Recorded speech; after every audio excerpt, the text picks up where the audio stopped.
Hey, this week we're going to prime the gas tank. Welcome to Urban Monk TV.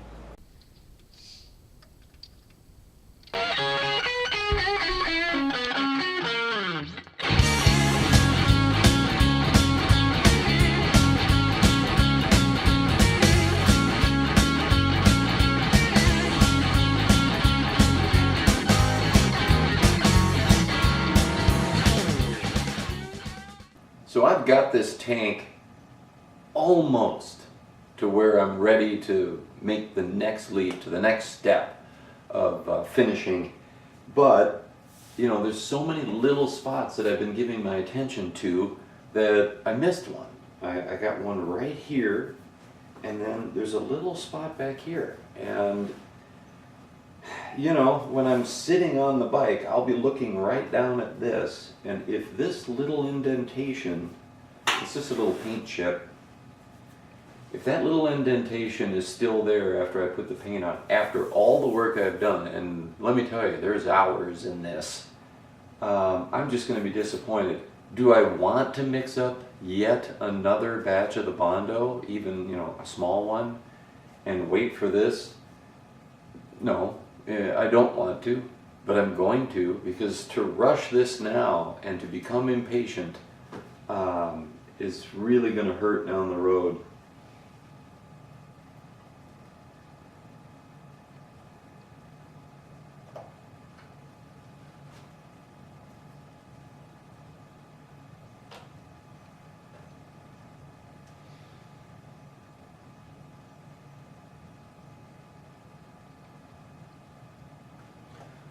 This one's a little heavy on the hardener because it came out runny. I tried mixing it up before. You know, you need, I mentioned earlier that you have to knead this little tube, but it's hard to knead up near the tip, and that's where all the liquid forms. I don't need anywhere near this much though, so I'm alright.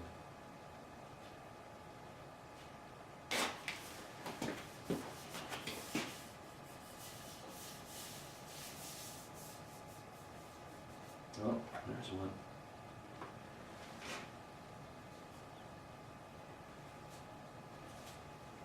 This is setting up already because I've got so much hardener in it, but that's okay. I don't have much to do here. There's another little one. Some of these now are getting to be so small that glazing putty could be good enough, but okay. I just used a little, oh, what do they call this? You know, it's like coated cardboard. Any kind of printed cardboard with an image that has a coating, you know, that's a smooth, impermeable surface you can do a quick mix-up on, and then you can just throw this away. So one little spot up here that has been now 20-30 minutes. It's still pretty soft, but I can start sanding. Okay, so I've got this all smooth everywhere. The next step is all of the small little pinholes that we need to fill in, and we're going to be doing that with our glazing putty. But before we use glazing putty, we got to get this clean. And I'm just using a clean microfiber towel with a little soap and water. We got to get all the dust off. Now you'll notice I'm getting bare metal parts wet here. We are going to go back around and wipe these down, the metal parts, pretty quickly after, and get that water off of there before they rust. But you gotta have the dust gone. Why am I not using the ketone? Because the ketone will break down the Bondo that we've spent so much time getting smooth, and we don't want to soften that Bondo up. Try it, but let me just get the water off of those metal parts. Anywhere there's exposed metal, get the water away.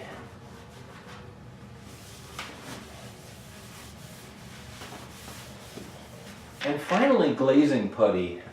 This step is not entirely necessary.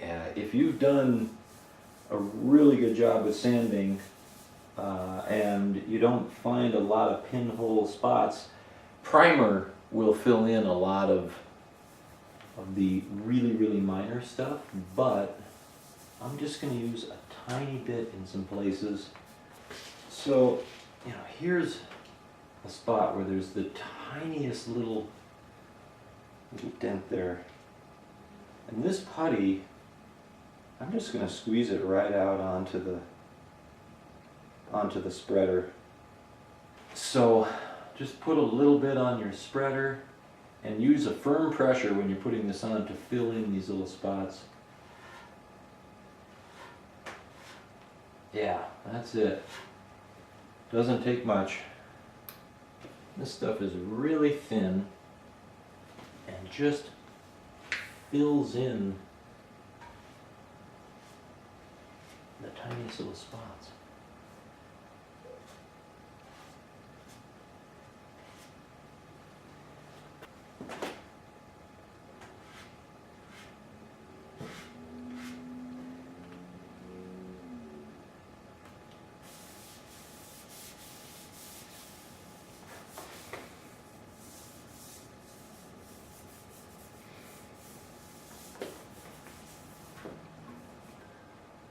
And we're going to let this harden now for, at least 30 minutes. I'll probably let it go an hour. And a final sand. At this point, we're going to be sanding with finer sandpaper as we go. I've been using that fine from Harbor Freight. I may actually go finer than this now and get to like 400 or so. And then we'll get into the pre-priming sanding prep. Okay, I was not planning on doing painting today. It's Christmas Day, but I'm not at work and the weather conditions are ideal today. There is no wind. It is currently about 55 degrees Fahrenheit. The high is going to be just under 70, and the humidity is well below 40%. I think it's maybe 30, somewhere in the 30s. It feels dry, it's very still, and I think I got to jump on this. So hopefully I don't rush this. You don't want to rush a paint job, but at the same time you've got to take advantage of the right conditions unless you're going to create them yourself, and for me that's difficult. I don't like to spray in the garage. The overspray gets on things. I like to spray outside, but when you're outside, not too often is it perfectly still like this. So I'm going to grab it. The longer the sun is up here in Southern California, the more the wind is going to pick up. So I'm going to jump on this. And so our Bondo is all done, but I need to rough this surface up. You know, we've still got areas of paint that are, you know, untouched. This is certainly all rough enough from the sanding that I've done, but we're just going to take the fine foam block and rough everything up. So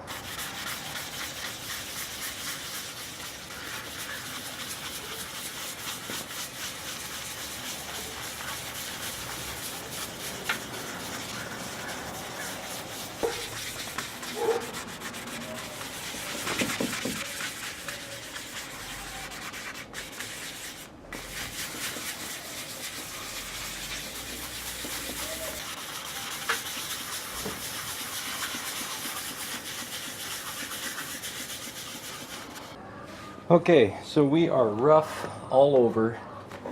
Now we got to get rid of all that dust we just created. So wipe it down good. Right now I've just got a damp towel with a little bit of mild soap. Nothing fancy here right now. I'm not going to worry too much about the underside here. This is protected by good paint. I'll probably shoot up under here, but I'm not going to get in here. So we want to tape off areas where we have threaded screws. Here, of course there. Here where the emblem is going on. Same on this side. And tape off down where your fuel petcock goes. I've rigged up a couple 2x4s in my little portable workbench, and that can serve to hold the tank in a way where it's reasonably stable. I can get paint into these areas, and I can get up underneath. So the can says shake for 1 minute after you begin to hear that ball rattle around in there. Go ahead and do it for over a minute.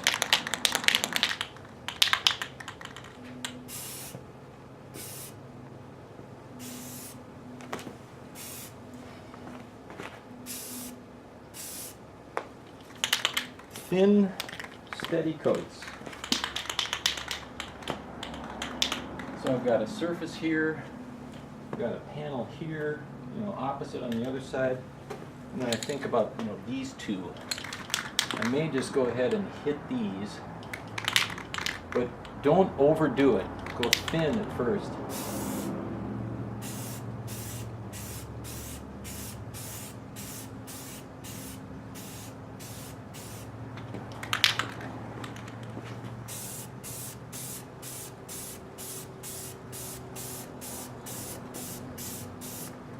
You might say to yourself, well, that's spotty and it's not uniform.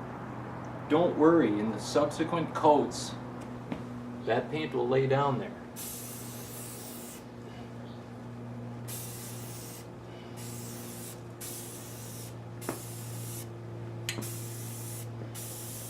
You just don't want runs.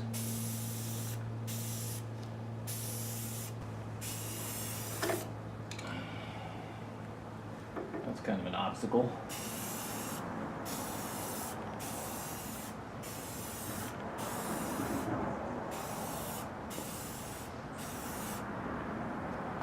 So right here, I can try hitting that one more time, but be careful. There. Far better to do multiple coats than to get runs.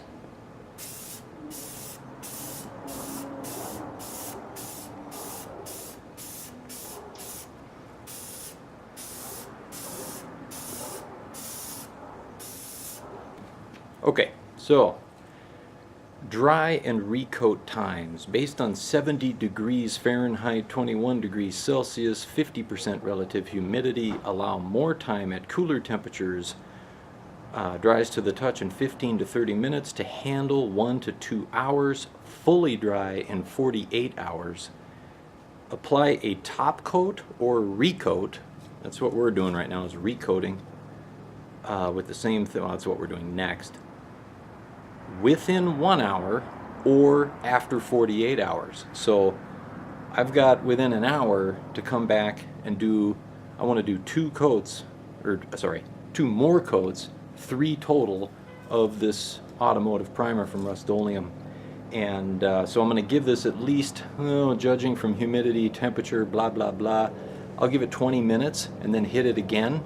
Another 20 minutes, hit it again, and then I'm done with the primer at that point. Then I either gotta come with my color, my next coat, within an hour, which I'm not gonna do today, frankly, or I gotta wait over 48 hours, which means this is gonna get pushed off way out into the future. So this episode's gonna be about primer. We're not gonna get to color because you can't deviate from this stuff or rush it. You will regret it.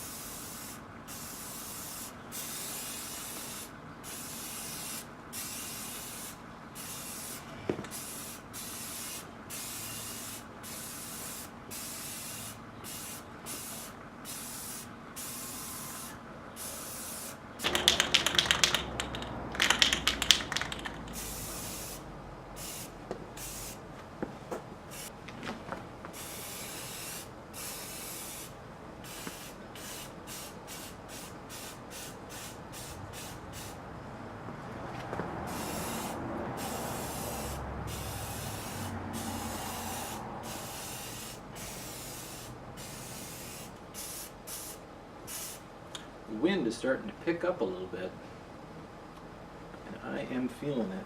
It's just the slightest breeze. Okay, so this was an absolutely full can. If I had to guess, there's about this much left in it now. That's 3 coats, 20 minutes apart.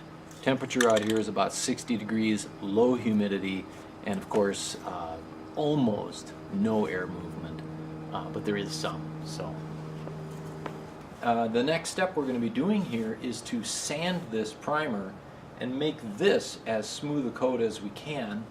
And that'll be like a very fine, maybe a 1500, something like that, maybe 600. That'd be as rough as I'll go before we put on the color. And that's not going to happen in this episode. We're going to call this a wrap for this week. If you like what I'm doing, give it a thumbs up and subscribe for updates. Thanks for watching.